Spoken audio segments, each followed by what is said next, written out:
Hello, welcome back to the State of Social podcast. Happy New Year's. Happy New Year. Welcome back to the pod. So we are going to be talking today about our week off in between Christmas and New Year. And we're going to be talking about trend predictions. So first, I want to ask how your week off was. Well, I first want to say thank you to Paige, who decided that we were going to close up shop between Christmas and New Year's. And this is the second year we have done this, right? Because we did it the year before. We tried. I failed miserably last year with urgent things that were out of my control. Yeah. So this year we really were intentional about it. Plus with our full team of 3, we had never done it as a full team. And I will say I'm so proud of how, first of all, you just gave us that time because that was so nice and you did not need to do that.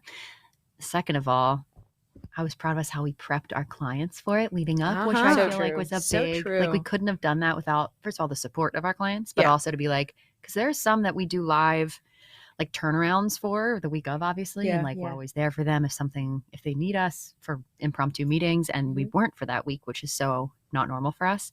And we were so supported by them because we gave them lots of communication. You had us put it in our signatures back in like October. When we talked about it initially. So that was really wonderful. And I feel like it was a restful week as a result of the preparation we did. So snaps for us.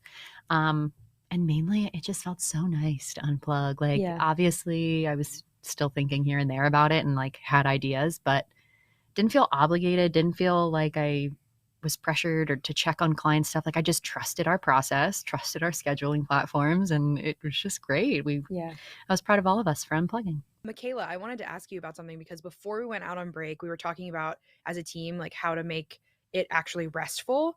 And I mentioned, because this is something I have to do, if you if unplugging all the way stresses you out more than being at least 1% tapped in, then take 15 minutes, check what you need to check, but then be done with it. Yeah. And you mentioned that you did that over break. Yeah. So how was that for you? And did it help just have a quick touch base for yourself? 100%. I mean, we're so used to just being plugged in all the time. So I think it was a little extreme. It would have been extreme if I had just tapped out entirely.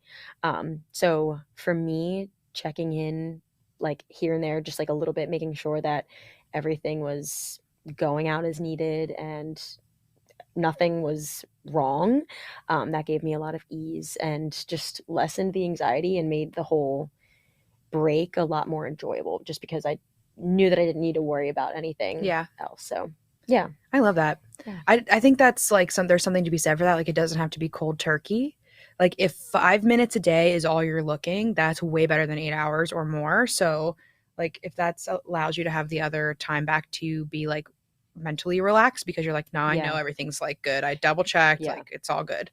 Then people I just wish people would stop being turn your phone off, log off. It's not that straightforward, especially in this kind of.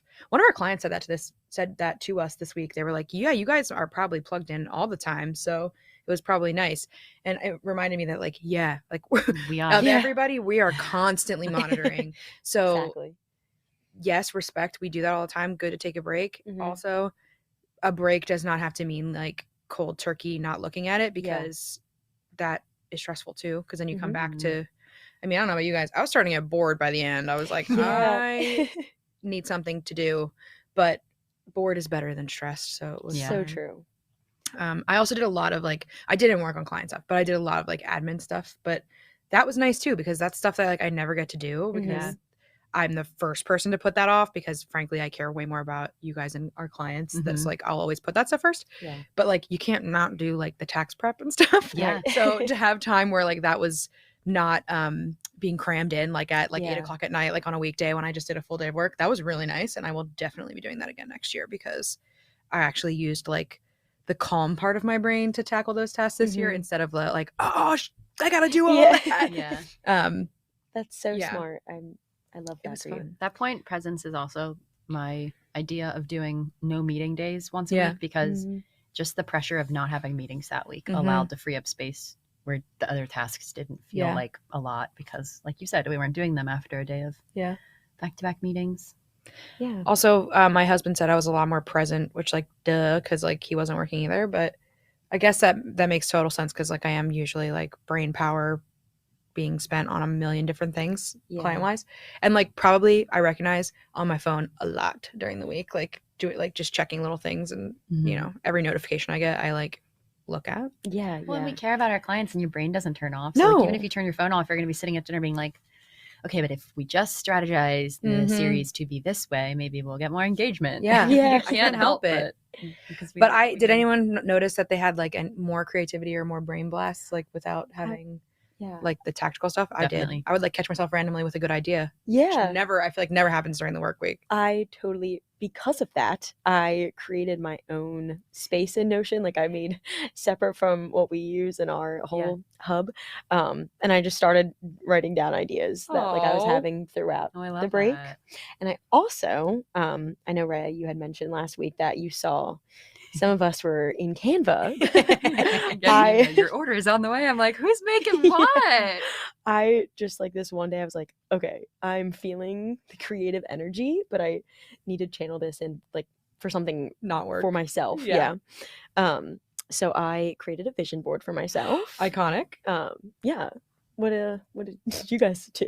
I made Christmas card or New Year's cards because I was really, really, really late to the game. So I saw your vision board because I was in Canva making my own little cards to send out. I saw that too. That was so cute. I love that you did New Year's ones. And I did a local pickup. It was great. I did them on Canva, and then like that was an option, and they were ready at my Staples like down the block in an hour. Oh, that is amazing. It was amazing. I love that website. Me too. Go Canva. But all in all, it was a good break. Yeah, I'm glad. A fabulous break. And talk about I mean, not to say that I'm a fortune teller, and I said this is not an I told you so, but I did say before we left for break, like, please take this break because I think it's gonna be like hit the ground running when we come back. Yeah. And has it ever been? Oh yeah. Holy, I need a sedative after the last 2 weeks, I think. And like, it's great stuff. It's good stuff. We're having a lot of planning conversations with clients, new clients coming online. Yep. Really cool, really fun, really awesome. Dog, I'm tired. You're reminding me I need to pick up a corkscrew on the way home. Oh. I've got a bottle of wine. I've been with your name on it. So I'm curious, if it was a perfect world and we're just running into the new year, all these incoming clients and everything, what would be the best, I guess, schedule that you would prefer rather than like everything that's been going on so fast? We should have put the 2023 planning discussions in 2022, and that is a learning for next year. Oh, that's a good point. Because we tried. We flagged it to some clients. It's nobody's fault. It was just busy schedules, and with the holidays, like they came up really fast and stuff. But I think that would have, like, I would have preferred to have those conversations, like the foundations laid, so that when we came back, we could be like, okay, now let's do the strategy, right? Because now we just had these great meetings like all week this week and some last week, and now there's like obviously tasks out of them. Like we've committed to, you know, updating some processes, like coming up with some game plans and stuff, which is all awesome. It's just all happening at the same time. So I feel like my brain is like in a lot of different places in a good way. Whereas like, I wonder if we had done that in advance, if my ideas over break would have been like based on the conversation, you know what I mean? Not that it's fine, but like that would be one, because we put them all at the beginning of the year, but now everyone's really hot to trot, which is amazing. Like everybody's bought in on their, this is not a dig. Clients trust us to do social like strategy for them all year long. And the benefit we bring them is that we take it off of their mental plate. Like that's not something they need to be worried about.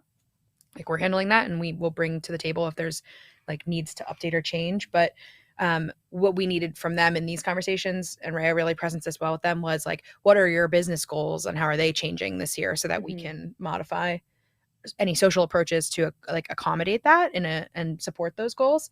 But I feel like our clients are all really hot to trot now because it's the new year, which is awesome. Like I'm glad they're like all tuned back in and like want to talk strategy and stuff. It's just that they're all doing it at the same time. So like talk about like having to switch your brain. Like I think that's why this week felt like long, because it's like we're like deep in ice cream world, and then we're deep in interior design world, and then we're talking about neurosurgery and we're talking about podcast promotion and stuff, and it's like all really great stuff, but it's all huge brain power Yeah. tasks. It's a good thing we have ADHD. Mhm. So true. We can keep up.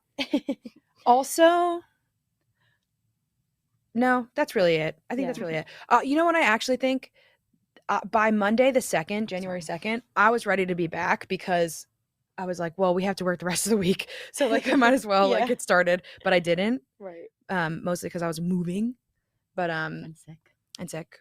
But yes. having that random short week last week, even though I was sick, when you said schedule, the first thing I thought was like, I would have just loved to have worked on Monday because then I feel like I would have been a lot less stressed out when I couldn't work on Thursday and Friday. Right. But we were honoring the holiday, and that's not my fault that it fell on a Monday this year. So I don't know. So true. You can put it in the HR group chat if you have any complaints. How do I complain to the HR, like global HR, for the holiday calendar? Like the Gregorian calendar has got to stop messing with my life. Thank you. A place you could send your Oh, anonymous thoughts to. It's crazy. So do I. Oh my God, same. All right. So we had a great break, and I'm screaming into this microphone because we're going to talk about my favorite thing, which is social trend predictions for the year ahead. I love nothing more than to just say what I think is going to happen. I used to do like a blog series for social trend predictions back in the day. I just think it's fun. I think it's fun to use my useless knowledge in this space for some good, which is to like make a guess at what people are going to be interested in, or that like what the industry is going to trend towards. So, and mark our words, we'll come back in 12 months and review, see if we were right. So should we just like dive in? Do you want me to just share mine? Yeah, Paige. Okay. Show us the way, your psychic abilities. I don't know about psychic, but Paige is a psychic. Yeah. I think I actually everybody to know she actually is psychic and clairvoyant. That's true. Thank Anyway, one of my psychic predictions would be, we talked about this with I think every single client we talked to this week. The trend of closed groups becoming core social spaces, I think is how I would put it. Yep. So places like Discord communities, I would even put like a old school Facebook group on the roster, Patreons, anything that sort of has like a membership element, whether that's like paid or not, like to join a space and actually be social. I think that's what I love about this as a trend, because I hope it comes to fruition. I think we're already seeing that brands, businesses, organizations are trying to cultivate actual community, like a behind closed doors community with their audiences, not just this notion of like community that we've been saying for the last 5 years, which we used to say and basically meant like that people comment on your stuff and that you comment back. Like that's what we meant by community. Now people are taking community very seriously and like actually building a space where collaboration is occurring between them and their audiences. It's a two-way discussion, right? So like podcasts often have communities on social, which I think is a great like explainer example of this, because like as a consumer, you're probably a listener of a podcast and they probably have a group. Right. It's a place where like you can contribute your ideas. You can say like, I'd love to hear you talk about these things, and or the host can say like, what do you want me to talk about? And that can apply to like across the board. It's just I think the reason it's a trend for 2023 is because I don't think like a business or a brand was thinking about how they could use like a community of fans to their advantage before. But I think they're waking up to it now, and they're realizing, oh, if we have them in one place and they have some sort of buy-in, they feel like they're more important than just an audience member, then they are going to have a stronger affinity for the brand or business itself. And if you need to like go to them and they are your perfect audience, if they're your most engaged audience, they're your perfect like focus groups and stuff, put them in a space where you can go easily to them and be like, hey guys, like let me pitch something to you, let's talk about this idea, like you're the first to know about this thing, like help us shape it, whatever. Like that has so much power. And I think people are like deciding, maybe this is a second trend then, I think a social user is cultivating their space on social a little bit more intentionally than ever. I think that's a trend.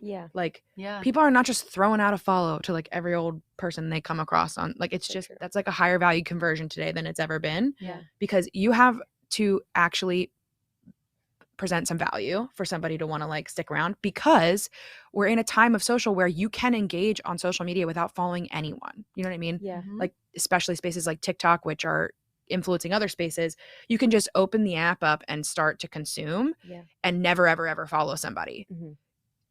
Usually you end up doing that, but you don't have to. Yeah. So if that's true, like we got to start like competing a lot more heavily to like actually be interesting to people, to users on social, which is why I think as that behavior changes, the groups is really emerging, because it's like, okay, well, if they care that much, then like we need to capture them and have them in a place where we can regularly engage with them, do something valuable with them, and actually like use the community for good and not just like for the vanity or the facade of community, which frankly, I think like we used to say that community was important on social because it meant like expanding your follower count. You know what I mean? Like that's what we were saying. We're like, oh yeah, build community so that you have 50,000 followers and then people will think you're cool. Like, who gives a shit about that anymore? Yeah. That's a big one.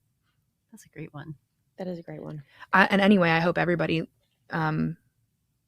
joins a Discord if they're not already, you know, like for like not just like a gaming Discord, but like a community that like brings something good to your life, is full of people who share a common interest to you. Because what I think the next like part of this community building is that, and we heard about this at VidCon, I think. And honestly, like, though I think now I'm just like running all my trends together, but I think we thought like the NFT crypto thing was going to like really emerge in the social world. Quickly. It like, holy shit. Bubble burst, baby. And burned. Well, it felt urgent for us because when we went to VidCon, it was all we were hearing. All we were hearing, panels. Paramount was saying about it, like panel after panel after panel, and then Hank Green was like, no. Sorry, and then we were like, oh, if Hank doesn't think it's going to take flight, then maybe it won't. And then we heard nothing about it after. Crickies. Literal crickets. And like, we're like, okay, noted. But the thing that I think is cool is the like underlying part of those discussions were all about how these NFT communities, these crypto communities were impacting change as a group. Like they were like doing really cool shit. Like they were basically mobilizing together, like in these Discord communities and in these spaces, and like making an impact, like changing legislation in some cases. I sat on a panel where someone like they like changed the law like around climate related things, and very cool. Like other ones where they're like planting trees. I don't know, really, really cool stuff. And I was thinking to myself, that's cool. Yeah. And I think that's why I love that the community trend is coming forward, because like it's the piece of the hot NFT crypto thing that's actually like has staying power and can apply to all industries and apply like across the board. Right. I think the pieces of that we like and that are successful are the pieces that are tangible. Yeah. And the pieces that create impact. Mm-hmm. And so really it has nothing to do with the NFT. No. And it has everything to do with the idea that people want to connect and they want to feel like they're doing something that's good. Yeah. Or they're making a difference in some way. And I think that's so interesting. Yeah, like the NFT is just the thing that brought them together. So hence, I think what we can swap that out for in 2023 is a brand that you like that brings people together because you all like that brand, or a person, like an artist, something like that, like cultivating community around actual shared interests. And it's like, that's like the oldest school thing in the book, dog. Like, you know, you join a club in college, you join a club in high school. Like these are just clubs. That's a great way to put it. And people are desperate for connection, you know, and this is a great way to build it and to find it. It reminds me of like, it also has like the essence of like AOL, like AIM to me. You know what I mean? Like there's a reason that we love the ability to like be connected and like talk to people whenever we need them, and like kind of have like these communities like cultivated in our spaces that we can like walk away from and go live our in real life lives, but then come back to and like have those people there that we can connect with, like whether we knew them in person or not, like chat rooms. But like seriously, I think that's where this all stems from. And I think it's a really interesting indicator that like all of these things that happen online, which has always felt like a second space, like I think we're merging real world and online more than we ever have. Like we're past the idea of the internet as like novel, and now it's just like another place in the realm of like our 3D world. You know what I mean? So it's not a surprise to me that we're seeing trends that are basically indicating connection, one-to-one, relationship building, because that's the tangible value of like life, is having like strong connection and stuff. So cool that social is like evolving. You just made me think of a trend prediction that I have. It's a big one because it's already happening, and it terrifies me because of the movie Her. But AI is going to really, I mean, we were just saying yesterday in the car, like 3 months ago even, we didn't have the tools. I don't know. How long ago did we say? Like the example you gave in the car about like ChatGPT and stuff like that. Yeah. We would not have that. Those tools were not accessible to every person as of like comprehensible even. Or like in the mainstream or in the zeitgeist as of like 3 months ago. Maybe less. But now we're like, and like AI art tools and stuff. Like when we first heard about Midjourney for our Discord channel, we were like, that is so cool. Now there's like AI imagery tools everywhere. And the reason I know it's evolving is because we've now entered the space of like debate. Like, is that ethical? Is it stealing art? Like those conversations have already started. Can we just say though, it's literally been like 4 seconds in the grand scheme of the world. So we're already setting the bar so high and being like, oh, of course I can do that. Yeah, we're already being like, oh yeah, of course AI can. What do you mean, of course? Right. That's crazy. It's wild. Yeah. But I think it's going to start to come out. And now that we're getting so comfortable with it, because that's it, right? Like it's getting the human race comfortable with a computer being smarter and assisting us and not feeling threatened by it, but like utilizing it. And there has been conversations and articles that I've been seeing of like, is AI going to take over your job? And so far, it's just made my job a lot easier. The other day, I had to send a very weird email to a brand not having to do with, it was like my personal like influencer partnerships. I had to send an email to them saying, I'm so sorry, but your product is ugly and I actually can't post about this. And I didn't know how to say that. So I opened up AI and I said, write an email to a brand telling them I don't like their product and I'm so sorry. And it bumped out this entire email. I copy and pasted, sent it off, had a response, a very respectful response within 5 minutes. And I was like, I would have meddled over that for 2 days. Didn't have to now. That's a small example, but like it's true, copywriting, content ideas, like stuff we can do on our own, but we could also have some help with AI. And I am so on that train. So I'm down to see what comes of that this year with like everything from TikTok filters to like copywriting in all spaces. I'm curious about AI. And I think it's going to very rapidly be introduced the more comfortable we get with it. I like your positive outlook on it because I feel like I was just listening to a Joe Rogan podcast and they were talking about ChatGPT and how it's impacting schools and and just education in general, how like it can be really hard to know if someone actually wrote it or not. And it just like the conversation led to, okay, if no one's like working or like actually learning and applying themselves, then what's the future state of our world? Just relying on AI or yeah. But I mean, to your point, I think there are a lot of ways to work around like it's the negative things. I think it can be a great tool as we've seen. And it's not so I love the positive outlook. Well, we have to embrace it or like look at it. It's coming. It's not going anywhere and it's here. So it's like we can be scared by it and we can. I mean, now academia is a totally different story. And to be quite honest, I'm glad it wasn't available when I was a student because I would have used it for everything. But it's just like, why do mental math when you can use a calculator? You know. Why do we need to make things harder? Yeah. I actually think there's an interesting notion there around like maybe so true, right? Like that, like you could have it write a paper for you, like in a heartbeat. So then it makes me think like, cool, maybe we can stop measuring people's intelligence by their ability to write a paper. Like, because if those things are easier to do now, like maybe we need to like level up how we're measuring like success, you know, like I love that the world. And I say that because like one thing I think like this notion, like this like fear mongering around like AI is going to take your job. It's like, well, if AI is as accessible as they're showing it to be, like it's a free tool, like you can tap into it, like there's been wait lists and stuff, but like you can ChatGPT, like you can get on like and other tools are integrating it. Canva has a AI writing feature for docs. Notion has an AI writing feature for Notion. There's Writer, there's other independent tools, like they're accessible. So if that's true, then it technically is a level playing field. Are there some people who could like do it better, maybe like who can give a better prompt or whatever and get something out of it that's easier? Sure.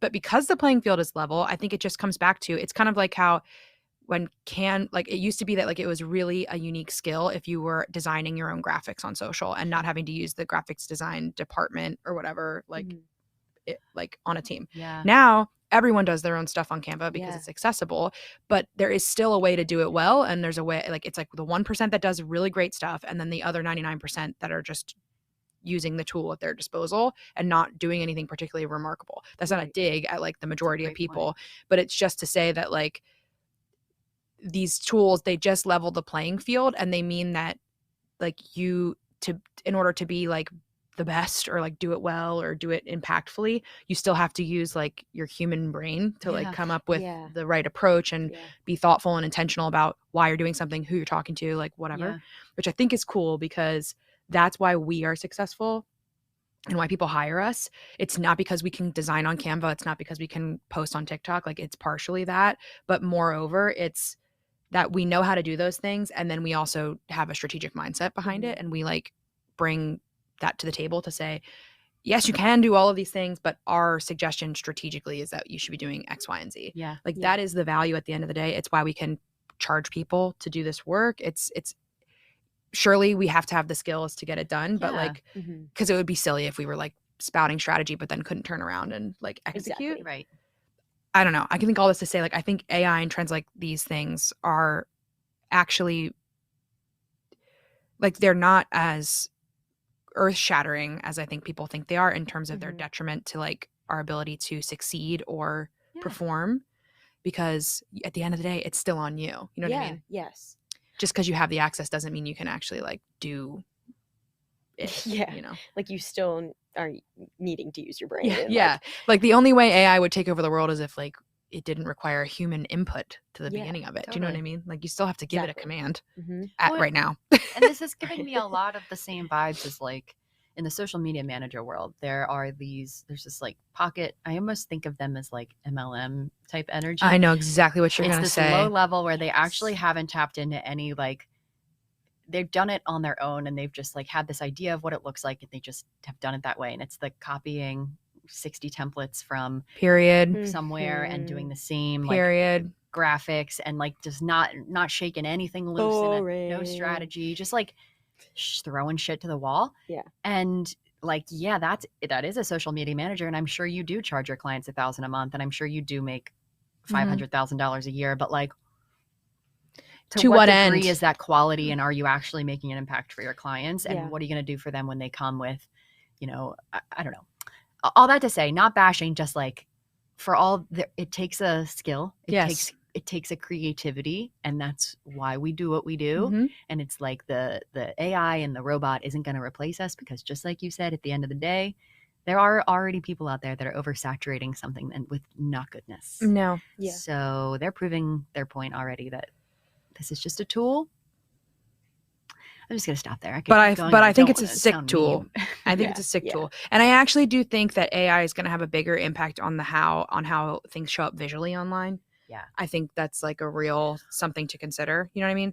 That's the visual evolution of social media is really interesting to me, because like we used to do like, it was like totally acceptable to have like stock photos and like ugly ass graphics. Like just the ugliest graphics. And that could count as like your social strategy. Like that back in the day. Now it's like we've moved into a visual medium of video for sure. Even that has like its very nuanced like evolution within itself. So, and now we have these tools that can help to generate like quote unquote new visuals that are created from pieces of other stuff that already exists. And it has a certain look and feel. You know what I mean? Like I think we were on a call with a client and they said like that this one particular like visual branding that we were like considering, it was just a style and it was like pieces of media that were all put together. And somebody said, this feels like AI-ish to me, which I thought was really funny, because I was like, yeah, it does. And 6 months ago, I wouldn't have known what you meant by that. But like now I do. It's that very like, it's got like a fantasy kind of vibe. Like it's super like futuristic visual, like dreamy kind of. It's like looks like in your dreams. And like that is like, I'm seeing it everywhere now. So it's like, it's that's interesting to me, like the visual trending of social media.